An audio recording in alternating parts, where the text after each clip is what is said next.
তুমি কি হতে চাও? আমি বড় হয়ে বোকা হতে চাই।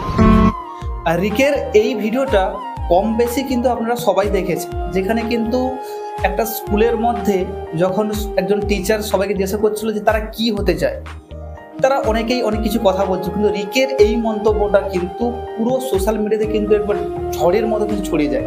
সেখানে প্রচুর পরিমাণে সেই ভিডিওটাকে শেয়ার করতে থাকে অনেকে, এবং এই ভিডিওর মধ্য দিয়ে কিন্তু সোসাইটির একটা নতুন বার্তা দিয়েছে। আসুন আমরা জানি আজকের এই ভিডিওর মূল প্রসঙ্গ।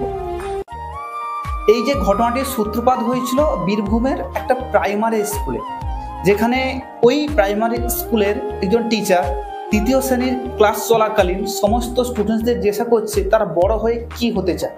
এই প্রশ্নের উত্তরে সবাই কিন্তু ভিন্ন করে মতামত দিতে থাকে। কেউ বলে সে টিচার হতে চায়, কেউ বলে সে আর্মিতে যেতে চায়, কেউ আবার বলে সে অরিজিৎ সিং এর বডিগার্ড হতে চায়, কেউ আবার বলে সে মিউজিশিয়ান হতে চায়, তার পাশাপাশি কেউ আবার বলে ডক্টর, নার্স ইত্যাদি অনেক কিছু হতে চাইছে। কিন্তু রিকের কাছে যখন যায়, রিককে যখন জিজ্ঞাসা করে সে কি হতে চায়, এমন একটি উত্তর দেয় সেটা শুনে কিন্তু টিচার সবাই কিন্তু চমকে যায়। উত্তরটা হচ্ছে যে সে বড় হয়ে বোকা হতে চায়। এই কথাটা শোনার পর কিন্তু টিচার কিন্তু বলে অদ্ভুত। তাকে আবার উল্টো প্রশ্ন করা হয় যে কেন সে বোকা হতে চায়, যদি বোকা হতে চায়, যদি বোকা হয় তাহলে তো সবাই তাকে ঠকে যাবে। এই কথাটা শোনার পর রিক বলে যে সে কোনোভাবেই কিন্তু কাউকে, সে বোকা হতে পারে, সে বোকা হয়ে যাবে, মানুষ তাকে ঠকাবে, কিন্তু সে তো তাকে ঠকাবে না। এই যে কথাটা শোনার পর কিন্তু প্রত্যেকেরই, ওই স্কুলের টিচারদের যখন ভিডিও দেখানো হয় কিংবা ওই টিচার যখন এই ভিডিওটাকে সোশ্যাল মিডিয়া শেয়ার করা হয়, এই ভিডিওটা কিন্তু ঝড়ের গতিতে কিন্তু চারদিকে ছড়িয়ে পড়ে। কারণ যে উত্তর বা যে তার প্রশ্নের যে কি হতে চায় এই উত্তর দিয়েছে, পুরো এই যে ট্র্যাডিশনাল যে পুঁথিগত শিক্ষাটাকে পুরোপুরিভাবে কিন্তু মানে দুমড়ে মুচড়ে দিয়েছে। যেখানে পুঁথিগত জ্ঞান কিংবা সবাই একে অপরের মারামারি, একে অপরের প্রতিযোগিতা করছে, সে তাকে টপকে যাবে, সে তাকে পিছনে ফেলে সে এগিয়ে যাবে, সে সাকসেস হবে, সে তার পেছনে লোক সে যাক রসে তলে যাক, এইরকম টেন্ডেন্সি বর্তমান দিনে হচ্ছে। কিন্তু সেখানে একটা ছেলে, তৃতীয় শ্রেণীর একটা ছাত্র, সে পরিষ্কারভাবে এইরকম উত্তর দেওয়ার ফলে সকলের কিন্তু মাথার মানে ঘুম উড়ে গেছে, এবং তার পাশাপাশি কিন্তু সবাই ভাবতে বার করছে সত্যি কি এখন বর্তমান দিনে এরকমই বোকা হওয়া যায়। আসুন আমরা তার ব্যাকগ্রাউন্ড সম্পর্কে কিছু জানি।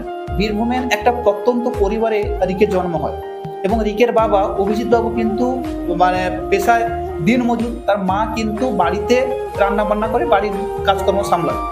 তখন মানে যখন তাকে জিজ্ঞাসা করা হয়, যে তার বাবা জিজ্ঞাসা করা যে রিকের এরকম মন্তব্যের কারণটা কি, তার বাবা কিন্তু বলে যে তার ছেলে মাঝে মাঝে এমন কিছু প্রশ্ন বলে বা কথা বলে, কথাগুলো কিন্তু তাদের নলেজের বাইরে। কারণ সে এবং তার পাশাপাশি যখন ওই স্কুলের টিচারদের জিজ্ঞাসা করা হয় যে রিকের ব্যবহার কেমন, তারা বলে যে একটা কোনো খেলা হোক, কোনো রেস হোক, প্রতিযোগিতা হোক, বেঞ্চে একটা নর্মালি ফার্স্ট আমাদের প্রথম শ্রেণী, দ্বিতীয় শ্রেণী, তৃতীয় শ্রেণীর ছেলেদের মধ্যে একটা খুনসুরি থাকবে, তারা এই কারোর সঙ্গে ঝগড়াঝাড়ি করে, মারামারি করবে, টানাটানি করবে। কিন্তু রিক সবসময় কিন্তু পোলাইট ব্যবহার থাকে, চুপচাপ করে বসে থাকে। সে যেখানে তাকে অনেক স্টুডেন্টরা তাকে সরিয়ে অন্য জায়গায় বসতে বলে সে চলে যায়।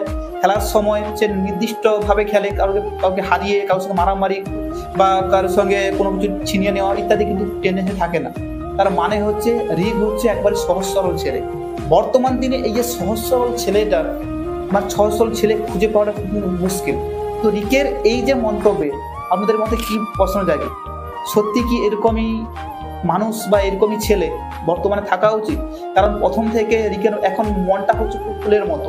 সে মানে আমাদের সোসাইটির যে হার্স রিয়েলিটি বা সমাজের যে কুৎসিত যে একটা রূপ রয়েছে সেটা দেখেনি, এই জন্য সে সরল মনে কথাগুলো বলছে। যখন যে বড় হবে তখন কি হবে? সে কি সত্যি এভাবে সে বোকা হবে, না সমাজের এরকম কুৎসিত রূপটা দেখে তার মনোভাব চেঞ্জ হয়ে যাবে? এটা কিন্তু সময়ই বলবে।